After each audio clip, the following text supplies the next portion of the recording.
चलिए आज चैप्टर पढ़ना है जनन।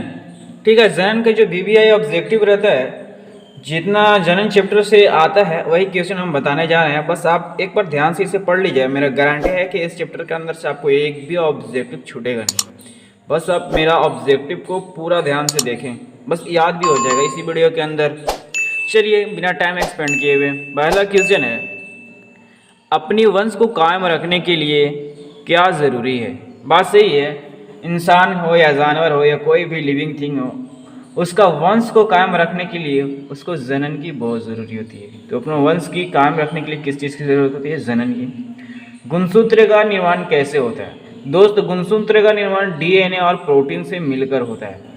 गुणसूत्र जिसको क्रोमोसोम इंग्लिश में कहते हैं, ठीक है। गुणसूत्र का निर्माण डीएनए और प्रोटीन से मिलकर होता है। अमीबा में जनन की विधि द्वारा होती है, यानी किस विधि द्वारा अमीबा में जनन होता है ये आता है दोस्त, देख लीजिएगा। कोई सा भी सेट मारेगा तो इसमें एक आ जाएगा। ठीक है कि अमीबा में जनन किस विधि द्वारा होता है, तो विखंडन विधि द्वारा होता है, याद रखिएगा। प्लेटेनियम किसके द्वारा जनन करता है? नहीं सॉरी, प्लाज्मोडियम है। प्लाज्मोडियम किसके द्वारा जनन करता है? तो बहुविखंडन द्वारा। किसके द्वारा? बहुविखंडन द्वारा। जो जीव शुक्राणु उत्पन्न करते हैं उसे क्या कहते हैं? तो देखो यार, उसे नर कहते हैं। ठीक है, जो जीव शुक्राणु उत्पन्न करते हैं उसको नर कहते हैं। ठीक। वृंत के सिरे पर स्थित फूला हुआ तथा चपटा भाग को क्या कहते हैं? देखो वृंत रहता है इस तरीका से वृंत रहता है। ठीक है, इसके पर जो भी पंखुड़ी रहती है उसको क्या कहते हैं? तो भाई उसको पुष्पासन कहते हैं। ठीक है, पुष्प के आसन को ही पुष्पासन कहते हैं। यानी वृंत के सिरों पर फैला चपटा हुआ भाग को क्या कहते हैं? तो पुष्पासन कहते हैं। सहायक अंग किसको कहते हैं? तो देखो दोस्त, बाह्य और धलपुंज को हम सहायक अंग कहते हैं, क्योंकि ये नर जननांग के भाग को, नर जननांग और मादा जननांग के भाग को सुरक्षित रखता है, इसीलिए इसको सहायक अंग कहते हैं। भ्रूण कोष कहाँ पाया जाता है? भ्रूण कोष कहाँ पाया जाता है दोस्त? भ्रूण कोष बीजांड के भीतर पाया जाता है। बीजांड के भीतर ही भ्रूण कोष का निर्माण होता है। ठीक है दोस्त, चलिए नेक्स्ट क्वेश्चन की तरफ पढ़ते हैं। 9वां क्वेश्चन बहुत ही इंपॉर्टेंट है, एकदम बोर्ड में ये आ जाएगा, फिक्स है, गारंटी। परागन परागकोश से निकलकर वर्तिकाग्र तक जिस क्रिया द्वारा पहुंचे उसे क्या कहते हैं? तो परागकण कहते हैं। ये बीबीआई क्वेश्चन है, परागकण। परागन नहीं होगा यहाँ पे, परागन होगा। ठीक है, परागन परागकोश से निकलकर वर्तिकाग्र तक पहुंचती है उसे क्या कहते हैं? तो परागकण कहते हैं। सॉरी दोस्त, देखिए ये 9 क्वेश्चन क्या है, ये करा परागकण। क्या? परागकण परागकोश से निकलकर वर्तिकाग्र तक जिस क्रिया द्वारा पहुंचती है उसे क्या कहते हैं? परागन कहते हैं।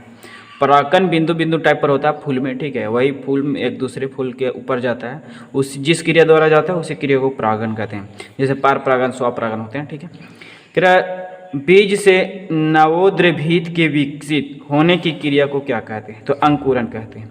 बीज से नवोद्रभित की विकसित होने की क्रिया को क्या कहते हैं? अंकुरन। जो पृथ्वी से कोई सा बीज है ना बाहर निकलता है ना, उसी को अंकुरन कहते हैं। वही क्रिया के बारे में बता रहा। करा किशोरावस्था में होने वाले परिवर्तन को क्या कहते हैं? ये सबको जानता, किशोरावस्था में होने वाले परिवर्तन को यौनारंभ कहते हैं। शुक्राणु का निर्माण कहाँ होता है? ये बीबीआई क्वेश्चन है, इसको याद कर लीजिएगा। ठीक है, शुक्राणु का निर्माण वृषण में होता है। ओके, करा शुक्र वाहिका की लंबाई कितनी होती है? 25 सेंटीमीटर शुक्र वाहिका की लंबाई होती है। पुरुष का मैथुन अंग कौन है? तो सीसन होता है पुरुष का मैथुन अंग।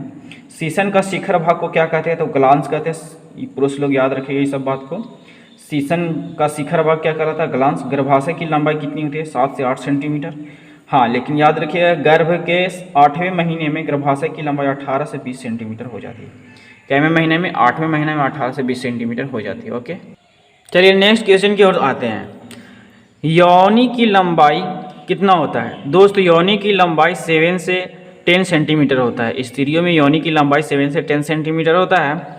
और 19वां क्वेश्चन है, शुक्राणु और अंडाणु के संयुग्मन को क्या कहते हैं? ये क्वेश्चन आएगा दोस्त। ठीक है, बीबीआई क्वेश्चन है, शुक्राणु और अंडाणु के संयुग्मन को क्या कहते हैं? तो निषेचन कहते हैं, इसको इंग्लिश में जाइगोट कहते हैं। ठीक है, फैलोपियन नलिकाओं में शुक्राणु की गति की दर लगभग होता है, तो कितना होता है फैलोपियन नलिकाओं में शुक्राणु की गति? 10 माइक्रो प्रति मिनट, यानी 1 मिनट में 10 माइक्रो वो मतलब जाता है क्या? शुक्राणु। स्त्रियों में यौनारंभ कितने वर्ष में होता है? तो स्त्रियों में यौनारंभ की जो आयु है 10 से 20 वर्ष के अंदर उसमें यौनारंभ हो जाता है, कोई सही बालिका में। मासिक चक्र यानी एमसी जिसको कहते हैं कितने दिन तक चलता है, तो 28 दिन तक मासिक चक्र चलता है, ये सब कोई जानता है। अब आता भी है क्वेश्चन, शुक्राणु फैलोपियन नलिकाओं में कितने घंटे रहते हैं, तो 12 घंटा रहता है। ठीक है, शुक्राणु फैलोपियन नलिकाओं में 12 घंटा रहता है।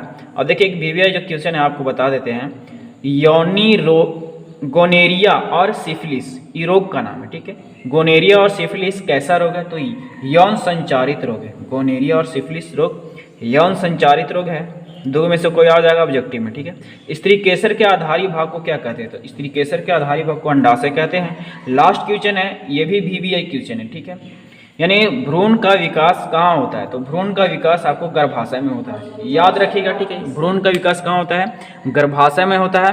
और जितना भी अभी तक हम आपको ऑब्जेक्टिव बताए हम गारंटी के साथ कहते हैं इसमें से 3 ऑब्जेक्टिव आना ही आना है।